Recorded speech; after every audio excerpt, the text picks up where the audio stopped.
thanks for coming to honor our beloved friend Brittany today. This is a great turnout. Good to see this. As we grieve at the loss that will never heal for us, let's also celebrate her life today and the immense marks she made on the Fargo-Moorhead community and our lives in the 56 years that she graced this planet. I'm Matt O'Lean. I work at Prairie Public Broadcasting. I'm also one of the founders of the Fargo Film Festival, and I serve on that for 23 years. And that's how I met Brittany in 2008, but I'll get to that in a second. And for the last 15 years, I was Brittany Goodman's friend. And everyone here knows to be Brittany Goodman's friend is a special thing because she worked at friendship. A lot of people don't work at friendship. She did. She took time for everyone. She made time for everyone. And to be her friend is one of the great honors of my life. I can tell you that right now. I first met Brittany in 2008 when she joined the Fargo Film Festival, and we hit it off immediately. There are those people you meet in life that you just immediately hit it off with, and it doesn't happen all the time, and it did with us. And we started going to movies together, and we referred to each other as our movie spouses for 15 years. We saw tons of movies together, served in the film festival together, and one of the great things about Brittany is very quickly I learned what kind of great leadership skills she has. She rose through the ranks of the Fargo Film Festival very quickly to the point where she was a festival co-chair within a very short amount of time, and in 2016 she became the 6th recipient of the prestigious Margie Bailey Volunteer Spirit Award. And she loved the Fargo Theater as well. There's some Fargo Theater people here as well today. Many people here worked on the film festival with her, and I can tell you some of my great memories are sitting in a darkened theater, either Theater 1 or 2 with Brittany. And the last movie we saw together was Women Talking in the middle of February in Theater 2. So she loved the Fargo Theater, she loved the Fargo Film Festival, and I want to make that, pass that along as well.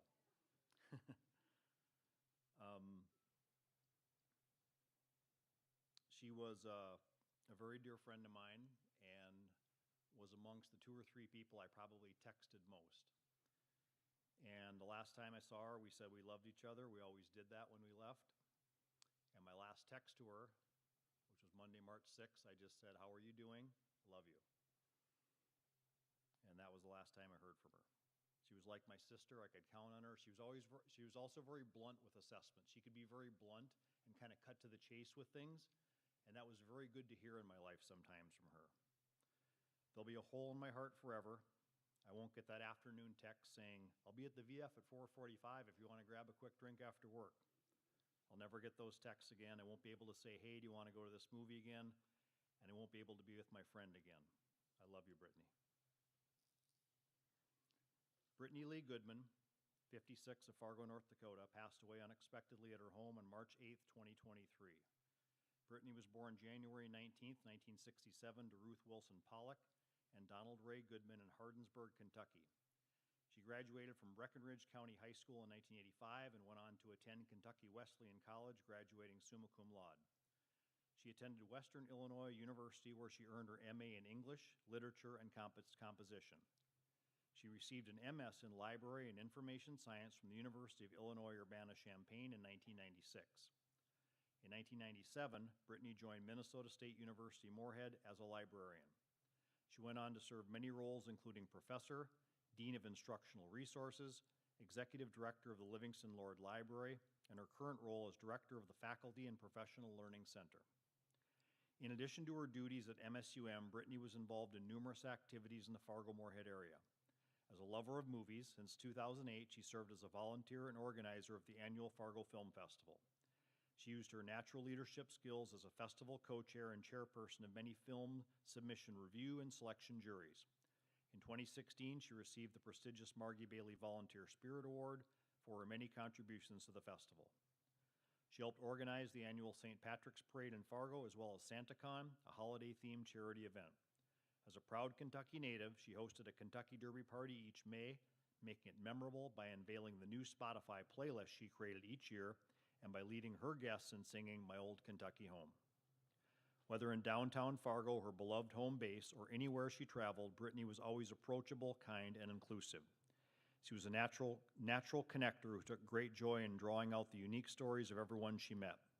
This made Brittany a valued longtime contributor to the High Plains Reader, a weekly Fargo-based alternative newspaper. For her countless friends, Brittany's passing leaves a void that can never be replaced.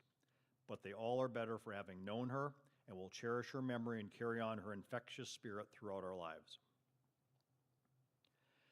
She's survived by her brothers Jason Goodman and Chris Goodman, stepfather Carl Pollock, stepbrother Todd Pollock, stepsister Tracy Casey, Aunt Becky Tall, uncles John Tall and Jean David Shrewsbury, niece Kelsey Haynes, nephew Ronan Goodman, great-niece June Miller Lashbrook, and cousins Carol Galloway, Shannon Hawkins, Brian Miller, Jackie Robbins, Chad Tall, Jay Tall, other cousins, and of course, that large array of friends who all loved her dearly. She's preceded in death by her grandparents, parents, an aunt, an uncle, and her cat Clancy. Ann Blackhurst has served as president of this fine university for 8 years, during which she got to know and work with Brittany closely. We are honored to have Dr. Blackhurst kick off today's tributes to Brittany. I also want to thank President Ann, Elizabeth Everett Carnes, and the other people at MSUM who've made this celebration today possible.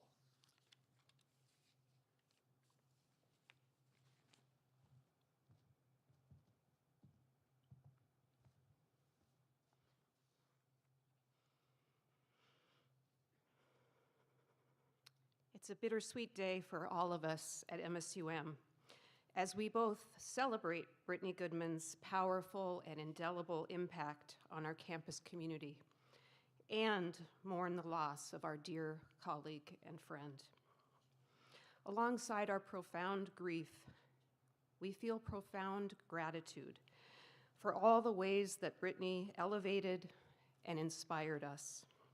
Her unflagging enthusiasm for life, her unshakable devotion to MSUM, and her seemingly inexhaustible passion for improving our community. Brittany's passion for helping others achieve their potential was perhaps her defining characteristic. Certainly, it's what animated her 26-year career at MSUM. The drive to help others learn and grow is what led Brittany to pursue a career as an instructional librarian. It's what motivated her to seek leadership roles as Dean of Instructional Resources and Executive Director of the Livingston Lord Library. It's what fueled her longtime participation on MSUM's Faculty Development Committee, and most recently, her leadership of the Center for Faculty and Professional Learning. Although her formal role at MSUM evolved over the years, one thing was constant. Brittany Goodman was a force, a powerful and positive force whose impact can be felt in almost every corner of our campus. She stepped forward to volunteer. She offered to do more. She said yes to challenging projects because she saw them as opportunities. She asked, how can we continue to improve? And she almost always found a way to conquer a seemingly insurmountable obstacle. In so many ways, she made us better by her example as well as her effort. She also made us laugh, sometimes until tears rolled down our cheeks, and we found ourselves thinking it was the most fun we'd ever had at work. She made us appreciate everything that's special about MSUM because she never took it for granted. The sudden loss of that force has been jarring and disorienting. In the weeks since her death, all of us at MSUM have been painfully aware of the ways in which our community has been diminished by Brittany's absence. Our loss is made more profound by our understanding that we'll never again know someone quite like Brittany. How lucky we are that we did know her. How fortunate we are to have called her a colleague and friend. How privileged that she chose to pursue her career here with us. I suspect that everyone here today feels that same complicated combination of grief and gratitude. On behalf of the university, I extend my deepest condolences to Brittany's family and closest friends who are feeling it particularly acutely. Thank you for allowing MSUM to host her memorial. Thank you for sharing Brittany with us for the past 26 years. And thank you for all the ways you supported her and enriched her life so that she could enrich ours. May we all feel Brittany's spirit whenever we relish a delicious meal, appreciate a great film, laugh until tears roll down our cheeks, or suddenly find ourselves saying yes to an unexpected opportunity.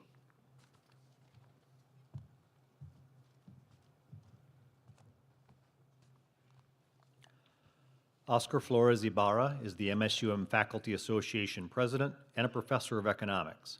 He and Brittany work together on many committees and initiatives.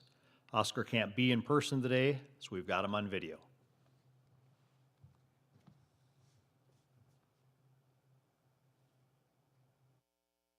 To Brittany's families and friends,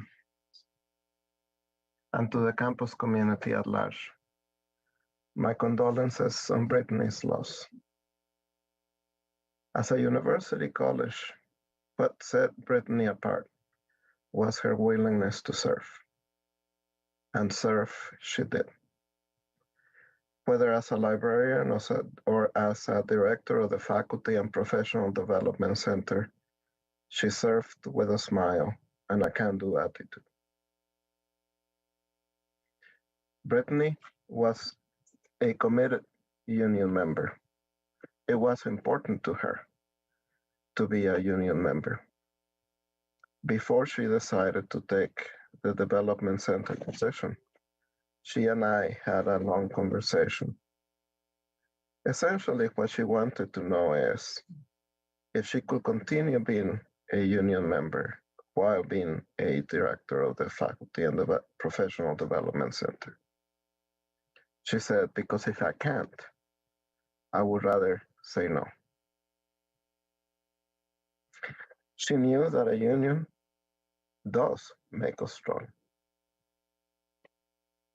As a person, Brittany was a joy to be around. Two anecdotes I remember.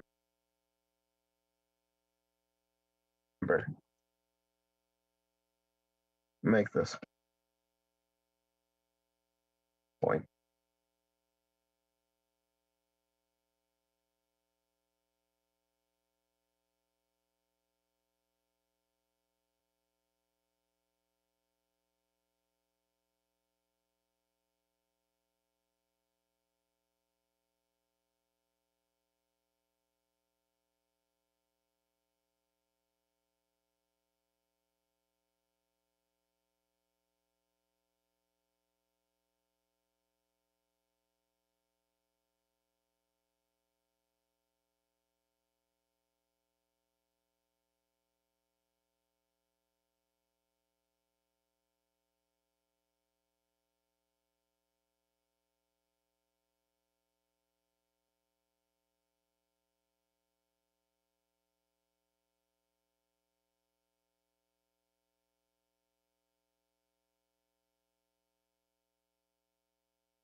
All right, sorry about that. Technology. On a professional level, MSUM professor and public services librarian Stacy Voller first met Brittany through the interview process when she accepted her first position of instruction and reference librarian in 1997. On a personal level, Stacy and Brittany were friends who loved to travel and enjoyed deep conversations together. Stacy?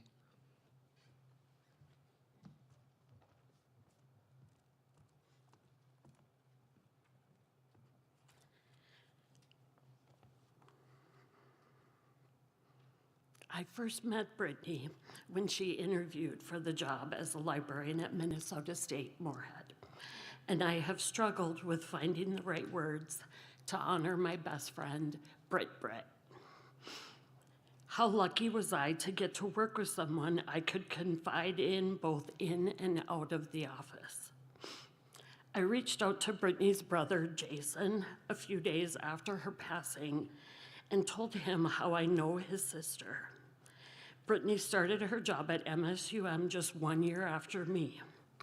I loved reminding her she would always be 27 days older than me, as she was born January 19th and I'm February 15th. We did tons of girls' trips, and our next escapade was actually planned for March 15th. We were going for a couple of nights to Minneapolis.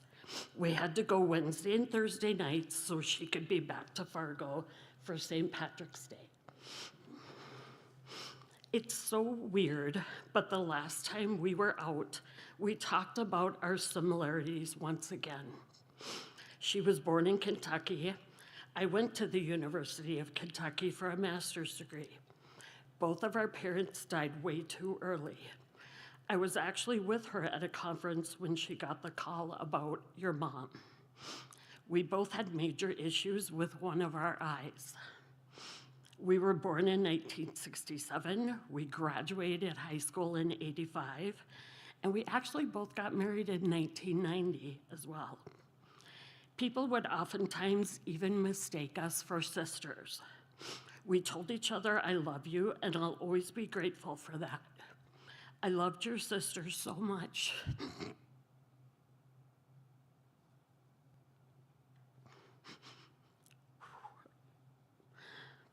Just so you know, she was so happy with her life and lived every day to the fullest. The day after Brittany passed, several of us gathered in the library just to be together as we shared our shock and grief. This voice inside my head said, we are starting a scholarship in her name, and that idea has become the Brittany Goodman Memorial Scholarship Fund. Brittany came from humble Kentucky roots, and education was key to her and was at her core. She would be equally honored and humbled by this opportunity to fund scholarships for students in need for generations to come. We would appreciate your help in creating this legacy for Brittany. Please refer to your program for the link to make your donation. I will always miss you, Brittany, and I will always also dearly miss the person I was when I was with you.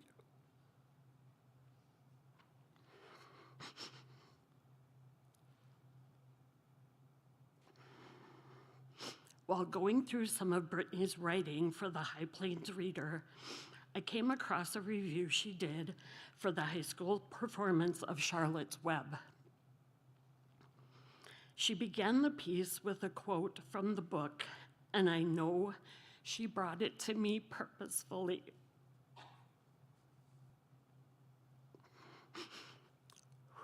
This is going to be difficult. You have been my friend. That in itself is a tremendous thing. I wove my webs for you because I liked you. After all, what's a life anyway? We're born, we live a little while, we die. A spider's life can't help being something of a mess with all this trapping and eating flies. By helping you, perhaps I was trying to lift up my life a trifle. Heaven knows anyone's life can stand a little of that.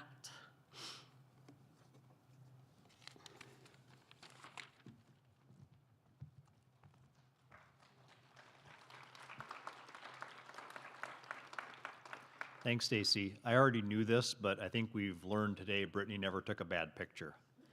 It's amazing, isn't it? She always had that smile, that twinkle in her eye, that mischievous Brittany look. And now a musical performance from Gina Powers, vocalist, and Christopher Gould, accompanist.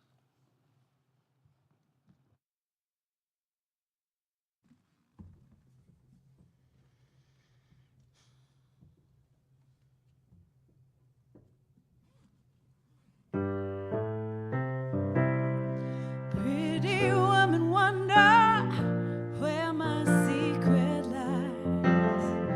I'm not cute or built to suit or fashion model size. When I start to tell them, they think I'm telling lies. I say it's in the reach of my arms, the span of my hips, the stride in my steps, the curl of my lips. I'm a woman, phenomenal woman. Oh, I'm a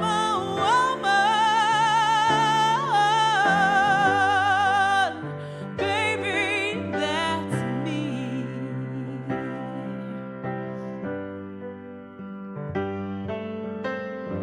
Walk into a room just as cool as you please, and to a man they will stand and fall down on their knees.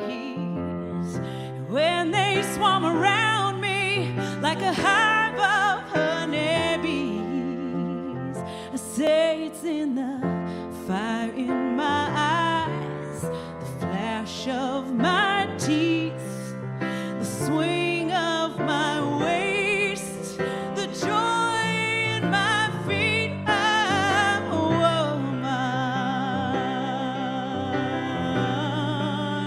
phenomenal woman.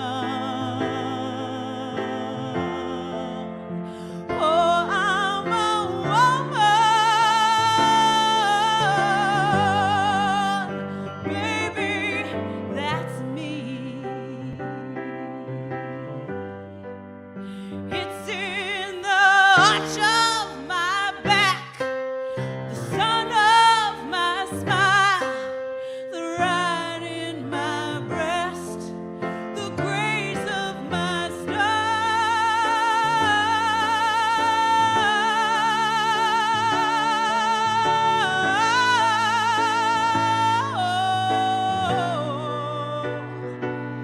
Yeah, yeah, yeah. Now you understand why my head's not bowed. I don't shout or jump about or have to talk real loud. When you see me passing, it ought to make you proud. I say it's in the click of my heels, the bend of my hair, the palm of my hand, the need for my care. Ooh, I'm a woman, phenomenal woman. Yeah, I'm a woman, baby, that's me. It's in the palm of my hand and the need for my care. Phenomenal, phenomenal. loving woman, baby, that's me.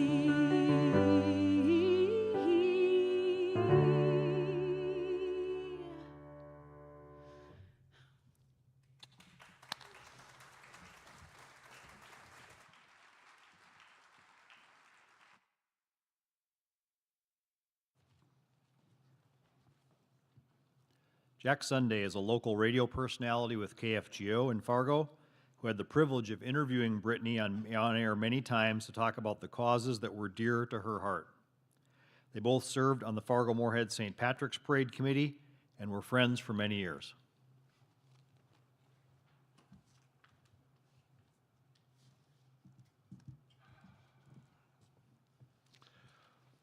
Hi, folks. You know, when I was invited to take part in this, I just felt that I wasn't worthy because her circle of friends was so large and so many people spent so much more time with her. Like Matt said, I'm a radio personality, and in radio we learned that we're talking to one person. There may be 10,000 people, but only one set of ears is listening to you at a time.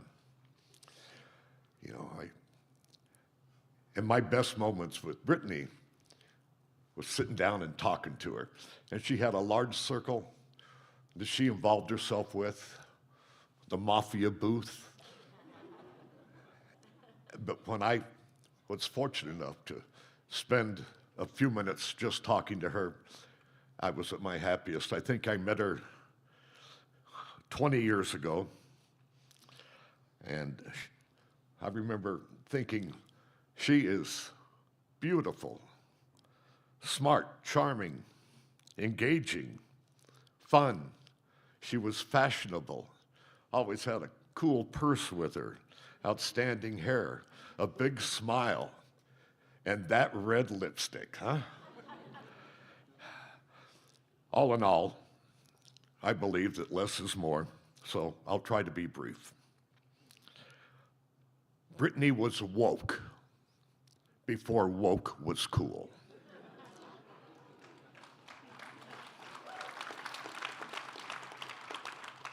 Because of Brittany, I learned the words of my old Kentucky home. And because of Brittany, I'll never hear it again without a tear in my eye. I went to her red party. I never knew how many drinks or food or decorations were red until I met her. And her blue party. There's blue food and blue drinks too. And blue light bulbs. Her parties were a blast. Her Kentucky Derby party was special to me. Though I never came up with a hat elegant or fancy enough to wear. But she always did. I had a chance to interview her many times on KFGO. Year after year, she'd speak on behalf of MSUM. I know one time we interviewed her because she was working the reference desk. And she worked the reference desk when there was Google. And people would call in and ask her questions, and she loved talking to them and finding the answer if she didn't have it off the top of her head. She'd speak on behalf of MSUM. She spoke to us about SantaCom, the St. Patrick's Parade.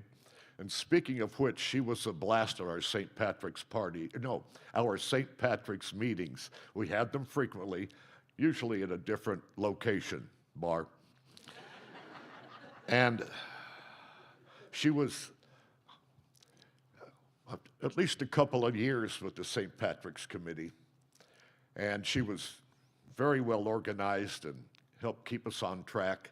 And I remember, and if I'm mistaken, don't correct me now, but I'm pretty sure that she, as we were all given a job of getting sponsors,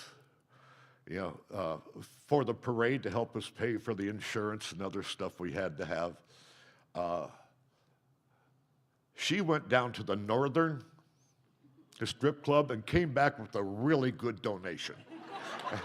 And there's probably not another place from which they would benefit less than the Northern. But she got a hunt out of them.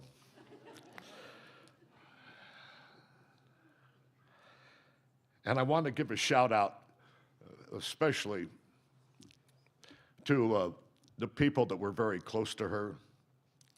Dan and Tracy, who are digging out from devastation at Hurricane Ian. I can't imagine how it must be for them to be so close and yet so literally far away. But I know they both stayed in touch with their friends. And Trevor Cook, hi Trev, over there in Korea, teaching Koreans how to speak English. I can't imagine how it would be to not have the close association that was so important. But I'm thinking of you, and we all are. And I'll conclude with 4 short lines from Shel Silverstein. I searched, that's redundant, isn't it? I searched for a poem I thought would be appropriate, and I ran a few of them by people who said, well, that's nice. But I just thought that Shel Silverstein would work. This is kind of tricky for a guy with a false tooth, so I might have to repeat it. Listen to the mustn'ts, child. Listen to the don'ts. Listen to the shouldn'ts, the impossibles, the won'ts. Listen to the never-haves. Then listen close to me. Anything can happen, child. Anything can be. Thank you. Love you.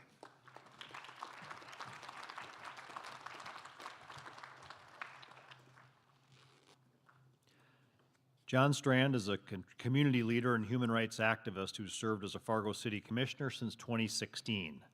Together with co-owner Raul Gomez, he's published the High Plains Reader for over 26 years. John and the entire HPR team will miss Brittany's friendship and work as a highly skilled contributing writer. John?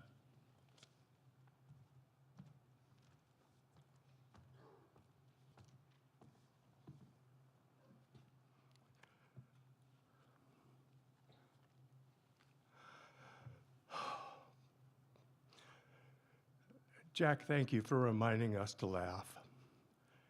You know, I learned a long time ago that when we laugh, it's almost the same sound as when we cry. It's really important we be full and happy also in our loss. You know, I'm wearing the HPR hat today, representing our whole army and family and thousands of people who over the years been connected with you all and the community via Brittany. And her contributions are so immense. Just a simple Google search by Brittany Goodman, I found 104 instant hits. You know, you can't even begin to quantify what she delivered and how far it went. So I'm humbled. I'm humbled to be here. She still is, but she's our family. She even lived in our building. We called her the Brownstone Queen.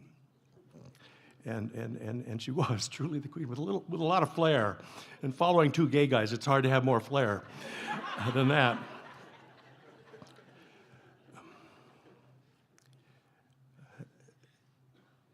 The best oratory in the world comes from the heart, in the moment present.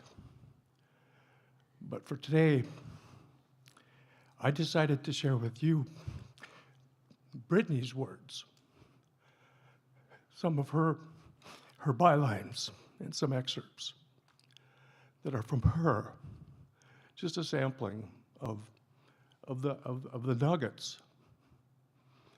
that contributed to our absolute wealth in life.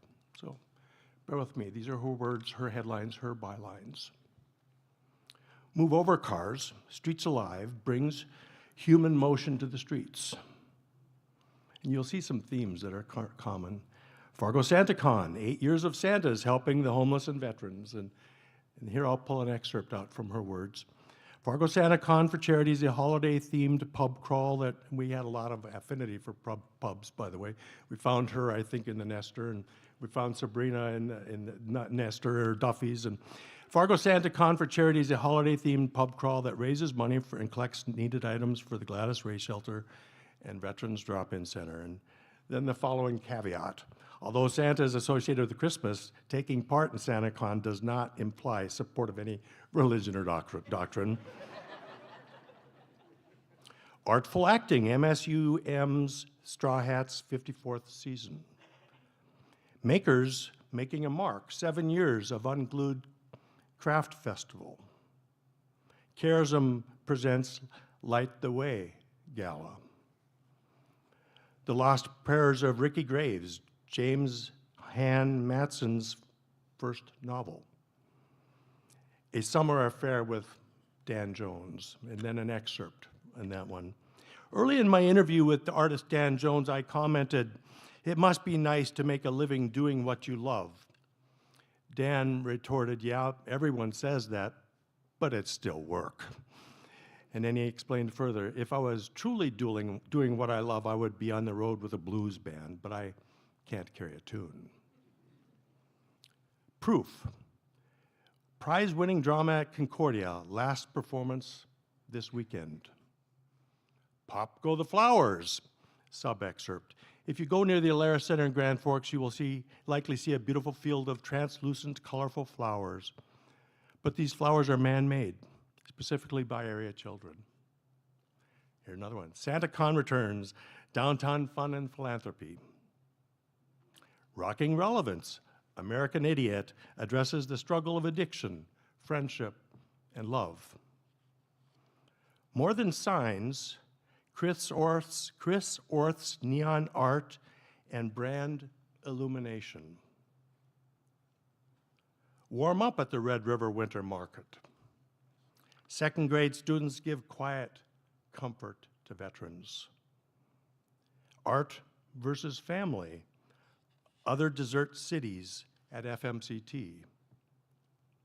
America's Team, Amputee Soldiers push limits of life without a limb.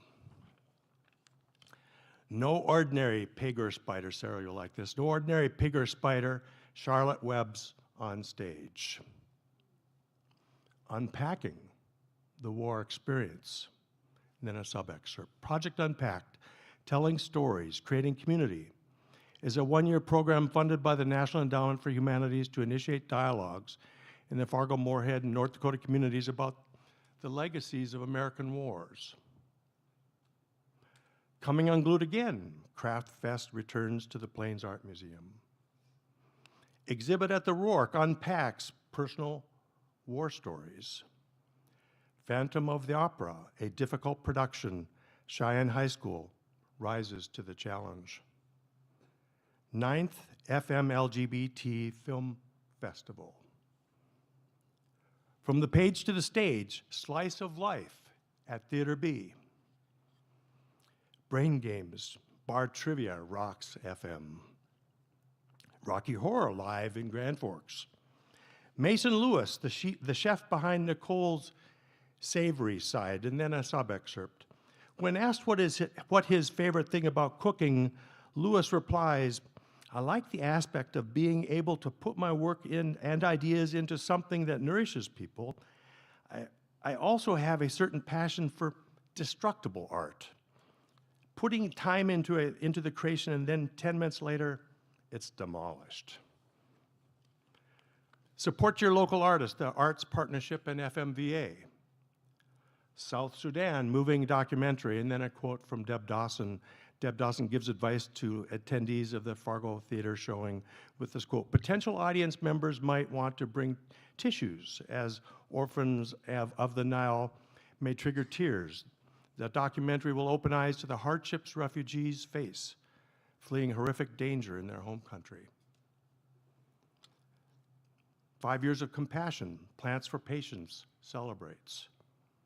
Living La Vida Local, downtown Fargo Street Fair's local block of artist vendors. Help needed. The world in Fargo-Moorhead's next steps. Film Lovers Paradise, Fargo Film Festival 2018. The Politics of Dancing, FMCT's Billy Elliot, the musical. Kurdish American tells his story in My Journey to America. Fritz Fest, celebrating the life and work of Fritz Scholder. Foods of the Bible, a St. John Bible brunch fundraiser with a sub-excerpt. People are often surprised that there were no potatoes, nor chocolate, nor even coffee in biblical times. Mind, Body, Spirit, Holistic Expo returns. A cultural experience with North Dakota tribal nations. Comedy and music shine on Silent Movie Night. Greek Love, colleges perform Homer. Bald Rock and Blues, bolder shades of blue at Specht Spar. From Algeria to Fargo, Ibtissim Belhimoud. I'll get that if I could say it. City of Fargo plans summer street improvement projects. Diversity shines in Facebook project The World in FM. Angels Run and Push for a good cause.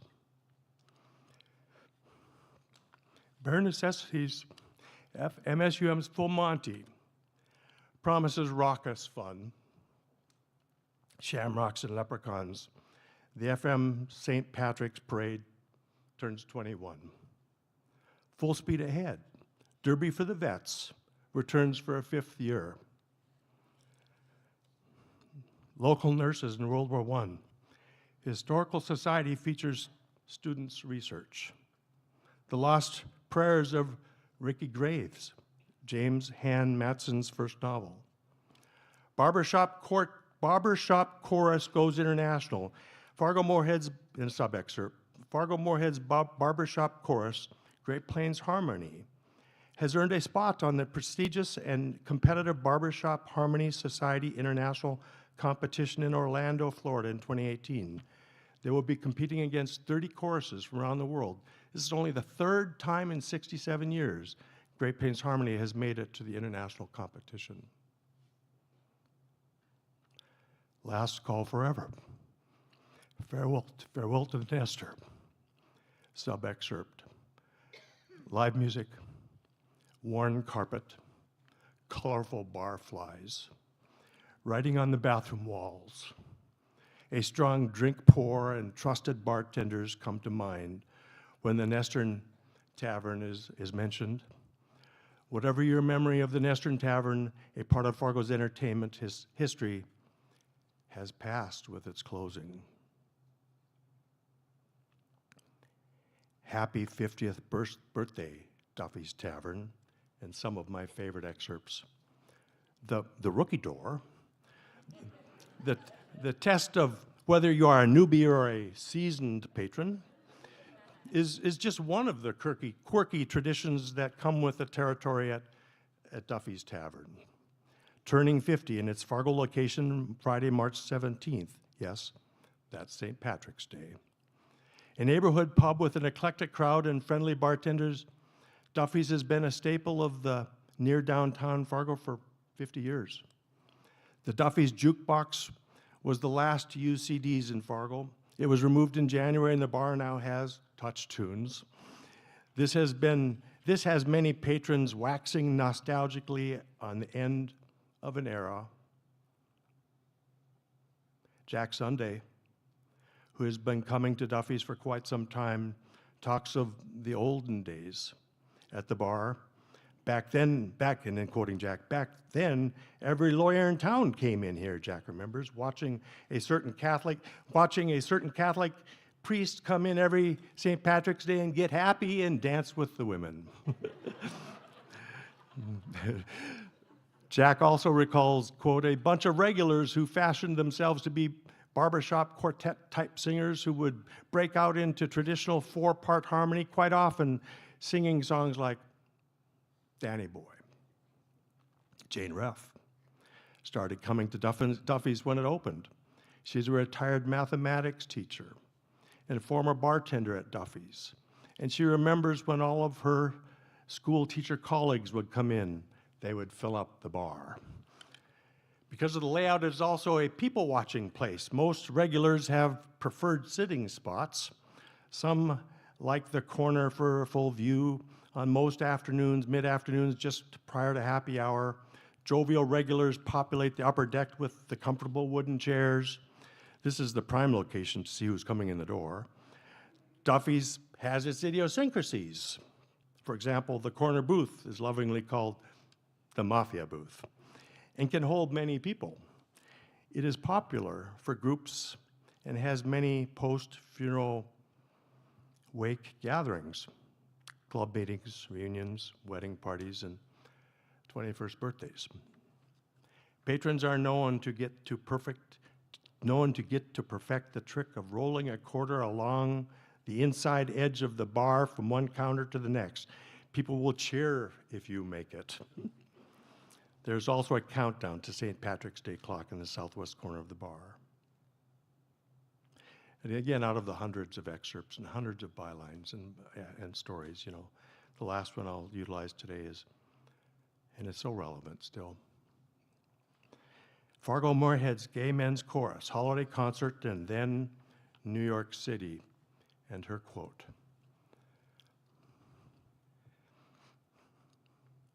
We're entering a time when communities deemed other are marginalized and worse. It is important that we join together and resist. All these nuggets from Brittany and contributing to our lives and making us wealthier. And as I was looking through this last night, all I could see was just a pile of gold. Just a pile of gold. Thank you, everybody.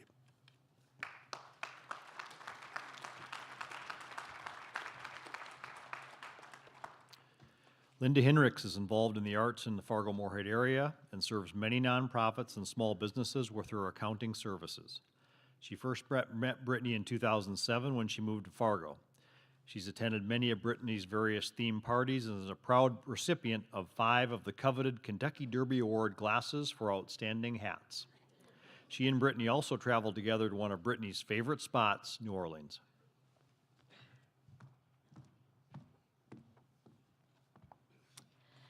I am so honored to be able to share with all of you one of Brittany's favorite poems by E.E. Cummings. I carry your heart with me. I carry it in my heart. I am never without it. Anywhere I go, you go, my dear. And whatever is done by only me is your doing, my darling. I fear no fate, for you are my fate, my sweet. I want no world, for beautiful you are my world, my true. And it's you are whatever a moon has always meant. And whatever a sun will always sing is you. Here is the deepest secret nobody knows. Here is the root of the root, and the bud of the bud, and the sky of a tree called life, which grows higher than soul can hope or mind can hide. And this is the wonder that keeps the stars apart. I carry your heart. I carry it in my heart.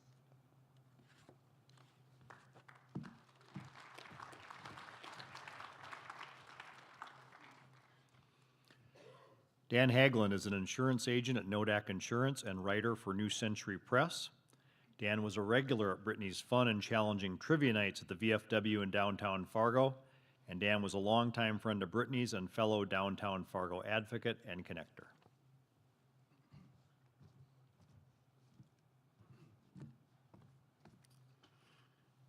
Thank you, Matt, and think this is a difficult day for a lot of us, but in sharing our stories about Brittany, I think it's going to bring us closer together. I'm going to steal a couple of Matt's points too, because there's several things he said about his relationship with Brittany that are very equal to mine, and I have a few words to say. Thank you, first of all. I am honored to be chosen to say a few words about Brittany. I'm sure most of you remember the first time you met Brittany. She was unforgettable. Maybe you met her at MSUM, maybe you met her at St. Patrick's Day Parade, maybe at a Kentucky Derby party that she might have hosted or planned. I happen to not be able to remember the exact day or time when I met her, because she seems like she has always been here. There's no particular day or anything that comes to mind. But I do know it was about 15 years ago, probably 08, 09, like a lot of people.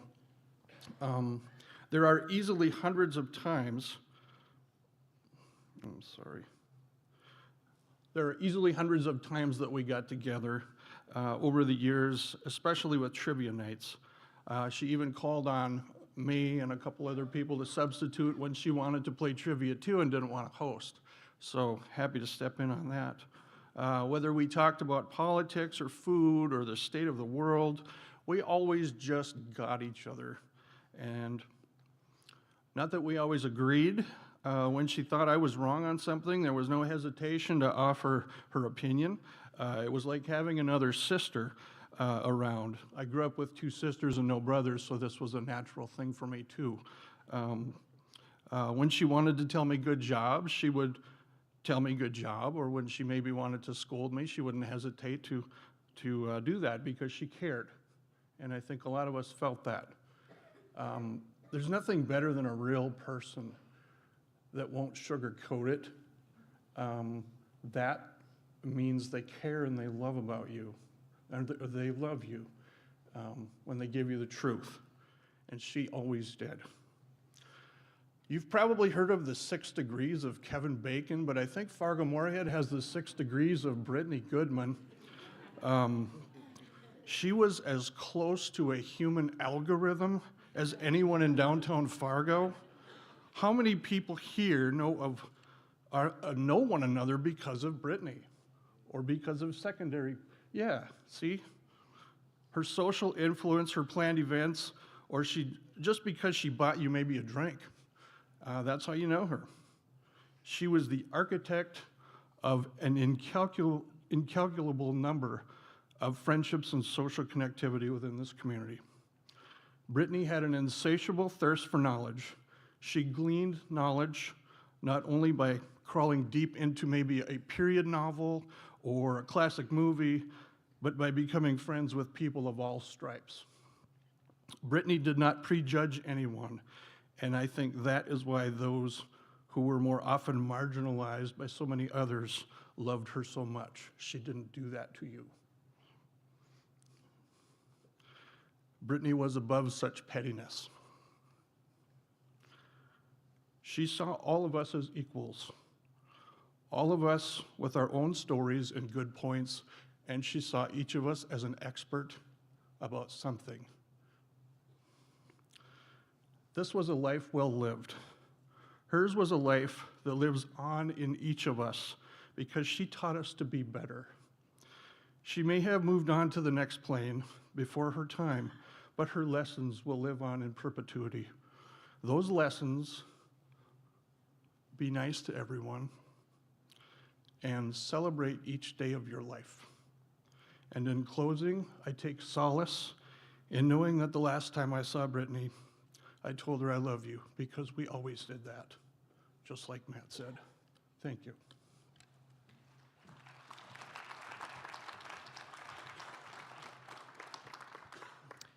Jan Eliason is the director of Fargo Cass Public Health Programs, including the Gladys Ray Shelter and the Substance Withdrawal and Syringe Services Units. A fellow helper of the undeserved in our community, Jan and her team work closely with Brittany to raise funds for the shelter through SantaCon an annual holiday-themed charity pub crawl.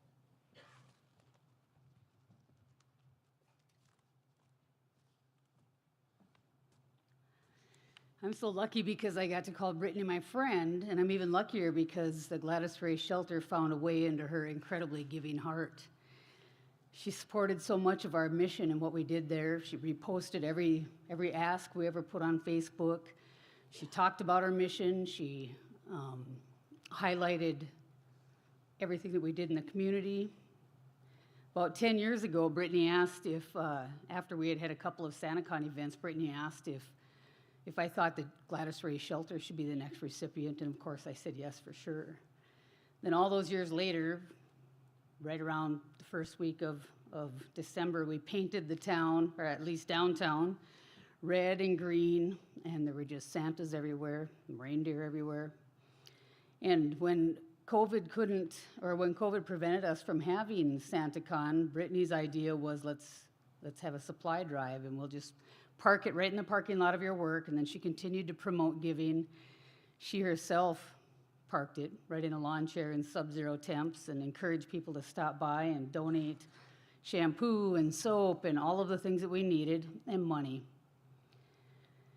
I can't say enough about the impact that SantaCon and Brittany keeping us at the forefront of people's giving during that event, that it's had on the people that we serve. We raised over $20,000 over the years having that SantaCon event. That resulted in 323 scholarships. Many of those were for housing. There are people housed because we were able to provide money to pay deposits and make applications into various apartment buildings. We provided money for IDs and things simple like boots for a new job or a bike tire when somebody's bike tire wouldn't work anymore.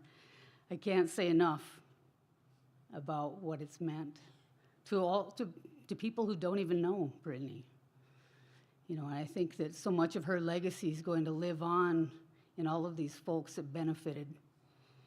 She did all these great things and didn't tell people about it, you know? Just such a humble spirit. So I'm hoping that the first week of December in 2023, we can get back to taking over downtown and painting it red and green. And I hope that, you know, all those Santas and elves and leg lamps that show up can raise a toast to Brittany, you know, the giver of all things good and fun. Thank you.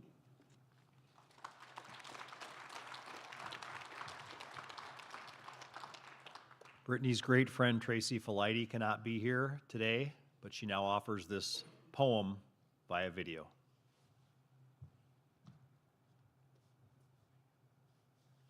Hello, my name is Tracy Felighty. My husband Danny and I have been close friends with Brittany for many years. We wish we could be together in person with you today, but glad we can join you virtually. It took me a while to figure out where even to start putting words together to convey how much Brittany meant to me and to all of you. So with copy in hand, I put pen to paper, and this is what came out. A poem for Brittany I'm calling Filling the Gap. She left too soon, slipped away in the night.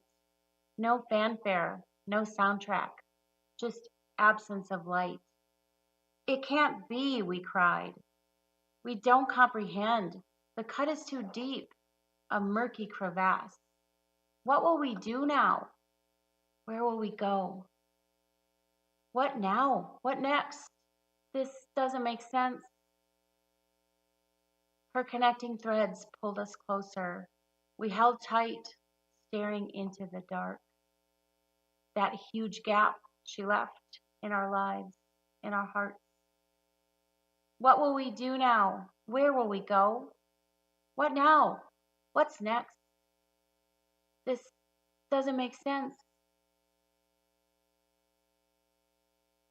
In all who are gathered, we see her reflected.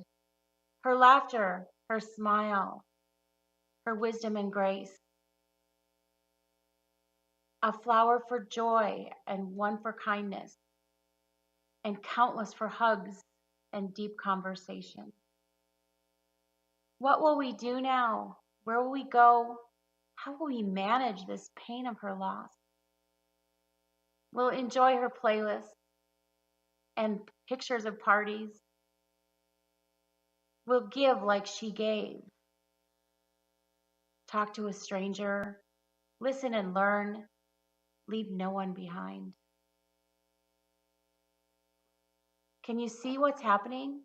Look with your hearts. Memory's warmth is dimming the sadness, the light of her kindness replacing the dark. We'll learn to cook gumbo and listen to Moby. Watch Citizen Kane or Godfather 2. We'll read E.E. Cummings' I Carry Your Heart.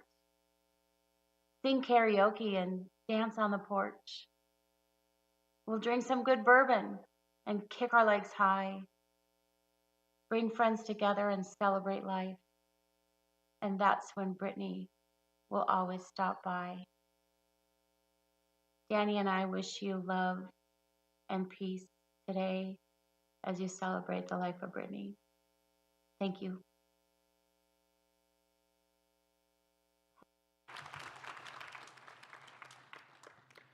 Library technician Karen Kahotek is a longtime friend and colleague of Brittany's.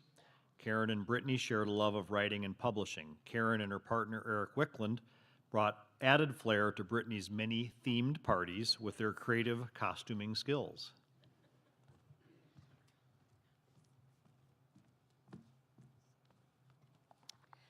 So I first met Brittany next door at the Livingston Lord Library. I was teaching freshman comp, and I brought my class over for library instruction. And Brittany being Brittany, it wasn't long before we were friends in the outside world. For many years, well, first off, one of the things we had in common was we shared a love of horror movies and spooky movies. Brittany could tolerate her horror movies a lot scarier than I could. And for many years, I did a literary Halloween program at the public library where we would have people read poems and stories. And Brittany was an absolute mainstay of that program. She performed a story or poem almost every year.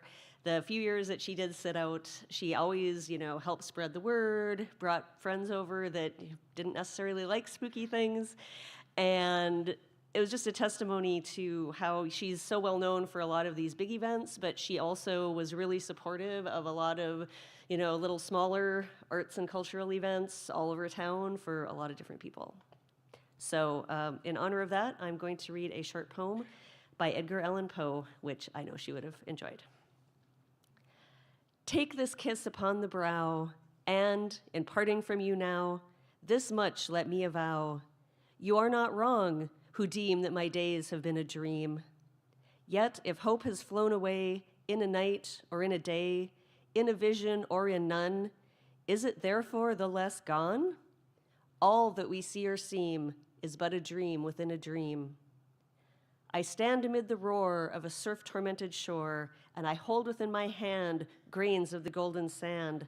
How few, yet how they creep through my fingers to the deep, while I weep, while I weep.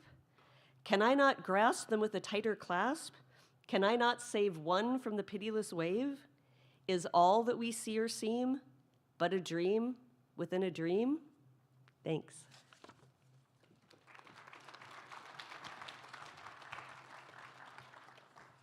Mike Armstrong first met Brittany about 20 years ago at the Empire Tavern in downtown Fargo when she was a fresh Fargo transplant. Mike benefited in the most profound way from Brittany's knack for meeting and introducing new friends when she introduced him to Jessie Rock, now his wife, on Valentine's Day 2002.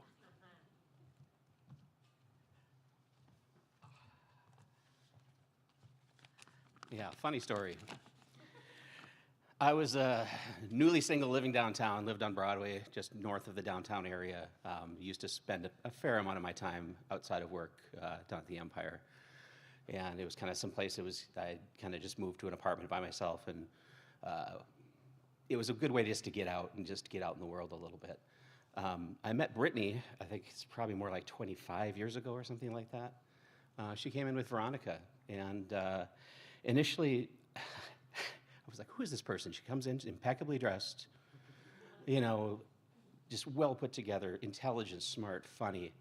And I was like, yeah, she'll never last. Well, it feels pretty silly to say that right now. You know, I swear, you know, when I hung out downtown, I met a lot of people, but I think within a very short period of time, Brittany probably knew more people than I knew. And it was one of those amazing things of just watching her kind of meet with people and interact with people. She just had a knack for just making friends, getting out there and talking to people and engaging with people in a really awesome and sincere way. She's the least pretentious person I can even think of. You know, despite her education and her obvious intelligence, she never spoke down to anybody. She treated everybody really well, always. You know, that was one of the things that I always loved, is that I'd be able to kind of consistently be able to wander out downtown and we'd run into each other. And whether I was the one out first, she'd come join me, or the other way around, we'd always end up sitting together. We became, you know, very good friends and had a great time. As was mentioned here, she was present for a fairly consequential event in my life. I was out in downtown on Valentine's Day 21 years ago, and was out with some friends down, I think at Reuters or someplace like that, and I was wandering home heading north to my house. And I decided to pop into the Empire, and I ran into Brittany and Veronica. We got to hang out for a while, you know, did this kind of Valentine's Day kind of, you know, boo. So we were sitting there, and kind of out of the blue, a person walked in, a young lady who I'd known before, but had kind of lost contact with. Really liked her, but hadn't seen her for a while, and that's Jessie Rock. She sat down with us, and we hung out for a while, and the rest, as they say, is history. She came home with me that night and never left. We have now been married for 16 years, have 2 lovely children together, and are really having a nice time overall. So Brittany always laughed, and she always thought that that was the funniest thing, that she was present for that particular magical moment. The parties were always awesome. You know, one of the things that I, you know, came, when I was thinking about all this, is like, Brittany never needed a special occasion to have a party, or nor did she need like any kind of a holiday to have a costume party. And some of my favorite moments were at least one of those costume parties, and you know, this is kind of what I've been doing lately, was looking through some old pictures and archiving things, but one of my favorite parties that she had was like, there was a notorious celebrities party. You've seen a few shots up in the slides that are going through there like that, and it was hilarious. For me, I dressed up as Ozzy Osbourne, which was just involved me getting some little glasses and mumbling incoherently. And, yeah. My wife was a little heavier lift on that. She dressed up as Snooki from Jersey Shore, never having seen the show before, and based her characterization entirely on Bobby Moynihan's rendition in SNL. And anyways, it was just crazy fun parties.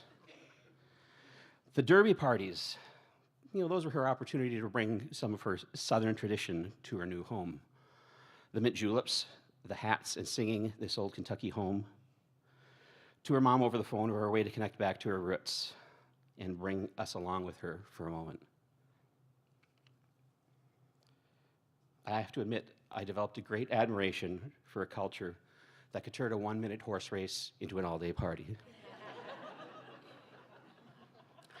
You know, the awesome thing about Brittany is that, you know, we didn't change her, she changed us. And that was a really, really cool thing. You know, I thought it was interesting is that I never really interacted with Brittany on a professional manner, but it's really fitting that she was a librarian, because she was a curator of people. She collected groups of awesome people here. I mean, there's so many people in this room that I never would have met, you know, outside of her. You know, she connected people together. Her parties were amazing, were so much fun. And one of the cool things about it, and something that came to a realization a while back, is that for the people that were at her parties, in most cases, there were not 2 people that had the same profession, had the same background, had the same anything. It was this really interesting, diverse, eclectic group of people. And there's so many just awesome people. And I want to say is that she surrounded herself with the people she loved, and we loved her back. In conclusion, I have to say I do blame her for my love of bourbon. So in her honor, I did bring some Kentucky with me. So, in the Midwestern tradition of pouring one out for your homies, pour one out for the notorious BLG.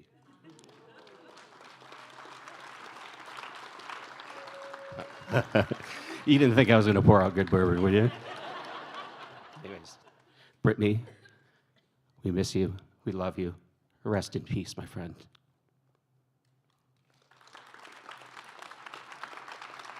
Thank you.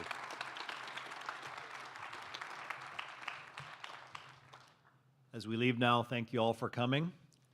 And it's been one of the high honors of my life to have been asked to host this memorial. And I would implore all of you, let's live the rest of our lives to the fullest, every day to the fullest, with that Brittany Goodman infectious spirit. There's a gathering at the Morehead State Library now with refreshments, and as we leave, we'll hear music, My Old Kentucky Home. Thank you so much.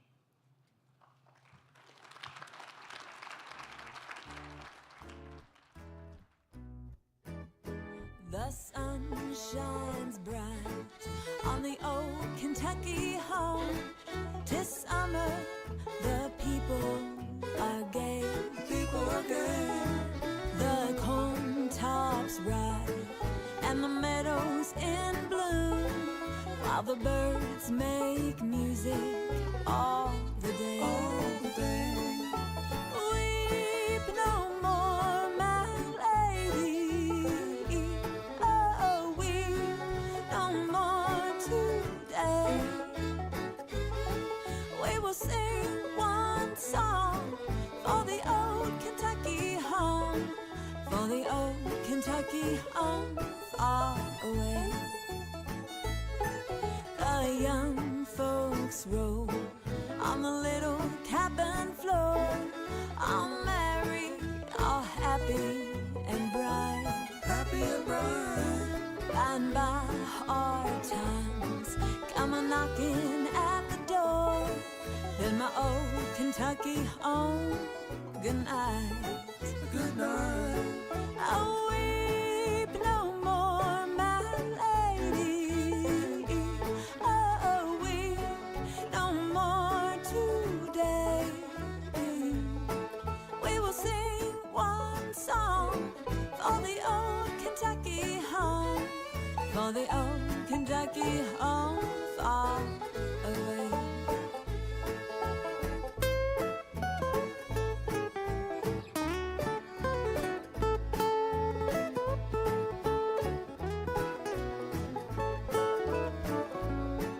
A few more days for the tote, the weary load. No matter, 'twill never be like. A few more days for the totter on the road, then my old Kentucky home, good night. Oh, weep no more.